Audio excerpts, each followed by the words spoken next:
Hey everyone, my name is Wedge and welcome to another edition of Knowledge Pool. Today we are taking a look at Dan Musser's junk midrange deck that took second place in this past weekend's Star City Games Standard Open in Cleveland. This deck looks awesome. As always, we start with the mana base. We have 4 each of the on-color shocklands, Godless Shrine, Overgrown Tomb, and Temple Garden. In addition, the deck runs 4 Temple of Silence, the only on-color scryland from Theros. To top off the 24-land mana base, we have 5 forests, 2 swamps, and 1 plains. This specific build runs 22 creatures, pretty standard number for a mid-range deck. The bottom of the curve begins with a playset of Elvish Mystic for fast acceleration on the deck's curve.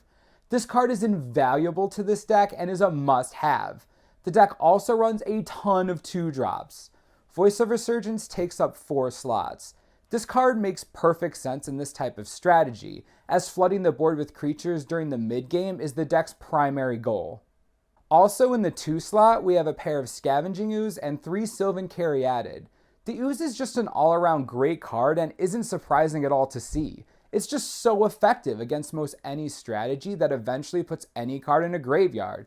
It's just great value. The Caryatid is great because it helps the Mystic mana ramp into the fatties of the deck. In addition, this plant creature is especially difficult to interact with, which makes it a solid mana investment to get on the board early. In the 3-drop slot, we have a playset of Loxodon Smiter. This card is a no-brainer. With Elvish Mystic, you can slam this guy as early as turn 2. In addition, a 4/4 that can't be countered for 3 mana and no drawback? No reason not to play him. He provides a large board presence early and forces the game ahead a few turns as no one can deal with this guy just bashing your face in. He's fast and brutal. Perfect for this strategy. We also see a pair of Sin Collector. While this isn't duress, it doesn't matter. The Collector has decent hand disruption, but on a body. This is what junk wants.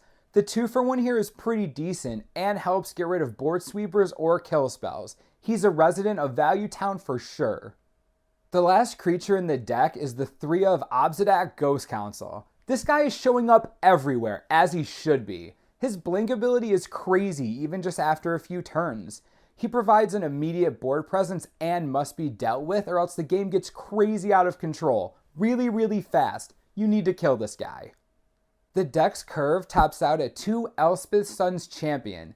This is the perfect type of card to round out a mid-range control type strategy.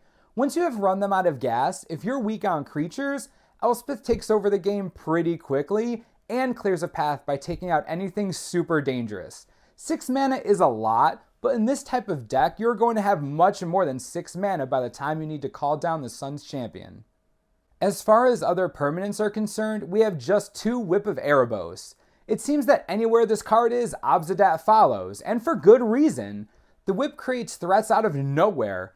Your Sin Collector forces discard 1 more time, and Obzedat comes back and just never ever leaves.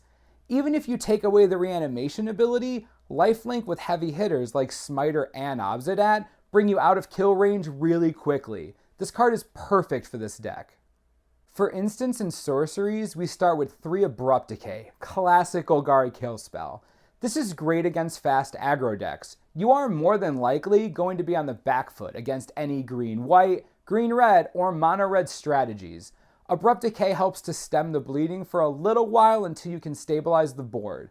Since you aren't playing red, Anger of the Gods and Mizzium Mortars aren't available to you, so this can be rough. Abrupt Decay is necessary against these types of matchups. Similarly, a pair of Doomblade and Hero's Downfall also seem like auto-includes.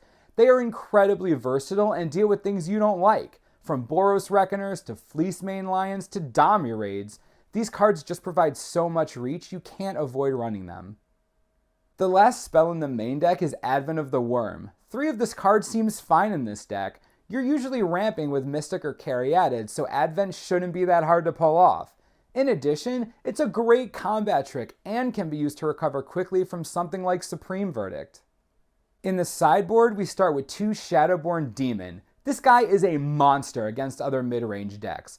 He isn't the best against aggro as he's a little slow, but against most other strategies, he's just fine. I'd bring him in against anything that isn't a pure aggro deck. He's real good. One Sin Collector makes sense against a control deck. It's great value, and card disruption is super strong against response-based strategies. This may not be horrible against mono red, but there are certainly better options there. Next, we have 2 Underworld Connections. This card is designed to be played against control, and that's just fine. This generates a ton of card advantage over a few turns, and against control, it's all about card advantage. 3 Unflinching Courage is probably going to come in against aggro decks. The lifelink is relevant in this meta for sure, as aggro decks seem to be everywhere.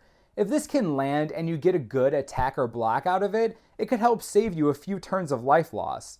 There's one each of both Doomblade and Hero's Downfall. The Blade should come in against any aggro or mid-range deck that isn't black. Hero's Downfall is most effective against walkers, so it'll probably come in against certain control matchups or against red-green aggro decks that are sure to run Domri Raid or even Xenagos. 2 Golgari Charm respect the board sweepers. There aren't many ways to protect your creatures from board wipe right now, and Golgari Charm is probably one of the best. Not only is it cheap, but it gives you versatility in case you need it for something else. Destroying an enchantment is nothing to ignore either. This card is really well positioned. Lastly, we have 3 Thoughtseize. I think that these are sideboard instead of main deck because the 2 life loss hurts a lot against aggressive strategies, especially mono red. I think these will come in against anything that isn't super aggressive. It's such a value, there really isn't much reason not to board it in. This deck is pretty straightforward. It strives to do 2 things. First, it wants to lace some early threats and throw off its opponent's game plan. Loxodon Smiter on turn 2 or even 3 changes the tempo of the game.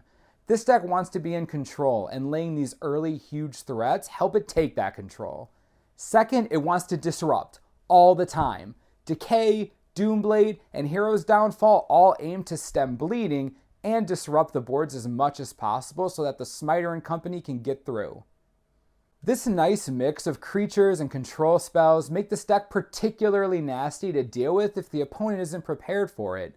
Going from turn 2 Smiter into turn 3 Advent of the Wurm is pretty difficult to deal with, especially if they have something like Hero's Downfall or Golgari Charm to destroy any plans the opponent may have up their sleeve.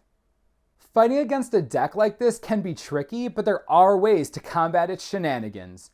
First, aggro decks are awesome. Take advantage of the fact they aren't running blue or red. You know that means they have no Mortars, Anger of the Gods, and no Supreme Verdict. The best thing you can do here is flood the board because mass removal is not their friend. If you're looking for specific cards to play, Anger of the Gods and Mizzium Mortars are great. With the exception of Obzedat that leaves every turn anyway, and Advent of the Wurm tokens, Mortars will kill everything and Anger will kill most things. More importantly, it will exile them, removing Whip's secondary function. Board sweep is always great, so naturally run Supreme Verdict if you can.